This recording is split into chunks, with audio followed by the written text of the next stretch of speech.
মিনাখা থানা এলাকায় এক নাবালিকা ছাত্রীকে সম্প্রতি গত কয়েক মাস ধরে বিয়ে করার জন্য চাপ দিচ্ছিল প্রতিবেশী এক যুবক। প্রতিবেশী ওই যুবকের বিয়ের কথা প্রত্যাখ্যান করেছিল ওই স্কুল ছাত্রী ও তার পরিবারের লোকেরা। সেই বিয়েতে রাজি না হয় সম্প্রতি ওই ছাত্রীর মোবাইলে নোংরা SMS পাঠাতো ওই যুবক। এবারে করার পরে আমরা তো অতটা মাইন্ড করিনি, তবু আমার বাড়ি দাদা মেয়ের বাবা তার বাড়িতে গিয়ে বলেছিল মেয়ে আমার মাধ্যমিক দেবে, তারপরে এখন কোনো কথা হবে না। আমার দাদা মেয়ের বাবা ছেলের বাড়ির গার্জেনদের বলা হয়েছিল। এর মাঝখানে শুনছি মোবাইলে চ্যাট করছে, বাজে বাজে ভাষায় গালাগালি দিচ্ছে, পয়সার ডিমান্ড করছে। তো বাড়িতে বলার পরে আমরা অতটা মাইন্ড করিনি, কিন্তু হঠাৎ কাল রাত্রের বেলা 12টা সাড়ে 12টার দিকে মেয়ে চিল্লে উঠেছে। ওঠার পরে বুঝতে পারলাম কিছু একটা হয়েছে, গিয়ে দেখছি অ্যাসিড মেরেছে। আমরা তো এখন এর আগের বারে একবার অ্যাসিড মেরেছিল আমার বৌদিকে, আমরা ভেবেছিলাম সাপের বিষ, কিন্তু যে বিষটা যেখানে থাকার সেখানেই ছিল, অ্যাসিডটা এলো কোথা থেকে। এখন যেটা স্পষ্ট হয়ে গেল যে কাল রাত্রের বেলা ওই বোতল দেখেছেন তো আপনারা, ওই বোতলেই অ্যাসিডটা দিয়েছে। এখন সম্ভবত ওই ছেলেই হবে, এছাড়া তো অন্য কেউ হবে না, যেহেতু আমরা মোবাইলে যেটা দেখেছি বা দেখছি বর্তমান, ওই ছেলে ছাড়া অন্য কেউ হতে পারে না। নানা ধরনের হুমকি দেওয়া হচ্ছিল ওই যুবকের মাধ্যমে।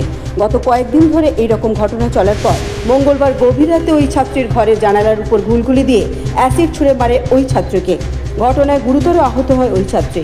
পরিবারের লোকেরা রাতেই প্রথমে মিনাখা গ্রামীণ হাসপাতালে নিয়ে যায় ও পরে তাকে আশঙ্কাজনকভাবে কলকাতার একটি সরকারি হাসপাতালে স্থানান্তরিত করে। বর্তমানে ওই হাসপাতালে চিকিৎসাধীন রয়েছে ওই নাবালিকা ছাত্রী। পরিবারের দাবি এর আগে ওই যুবক অ্যাসিড হামলা করেছিল। সবাইকে বলার পরে হঠাৎ আজ থেকে মাস 4 আগে হঠাৎ আমার বাড়িতে অ্যাসিড মারে। আমরা সেই সময় মনে করলাম সাপের বিষ ইঁদুরি ফেলে দিয়েছে, সেই হিসেবে আমরা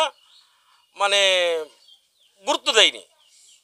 অর্থাৎ আজ 3-4 দিন আগে আমি শুনতে পাচ্ছি আমার মেয়ের স্কুল বন্ধ করে দিয়েছে, আমার মেয়ের প্রাইভেট বন্ধ করে দিয়েছে, আমার মেয়ের এখানে মাদ্রাসা পড়তো সেটাও বন্ধ করে দিয়েছে।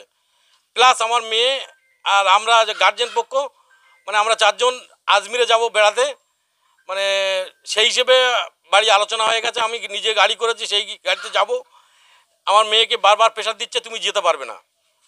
এখন এই নিয়ে ওদের সঙ্গে অশান্তি চলার পরে এবারে কাল রাত্রে আমি যখন শুই তখন ওর আম্মাজি বললে দেখো মেয়ে সবসময় বলছে আমাকে কে ভয় দেখাচ্ছে, তোর খুব বিপদ হবে। বলতে বলতে রাত্রিবেলা আমার মেয়ের অ্যাসিড মেরেছে। এখানে ওই ছেলে ছাড়া কেউ নাই, আমার মেয়ের অ্যাসিড মেরেছে। আমি তাদের সঙ্গে আলোচনাও করেছি, কিন্তু তারা কোনো প্রতিবাদ এখনো পর্যন্ত করেনি। তাই আমি মেয়েকে পর্যন্ত ফোনে বিরক্ত করতো, সেইগুলো SMS-ও আছে এবং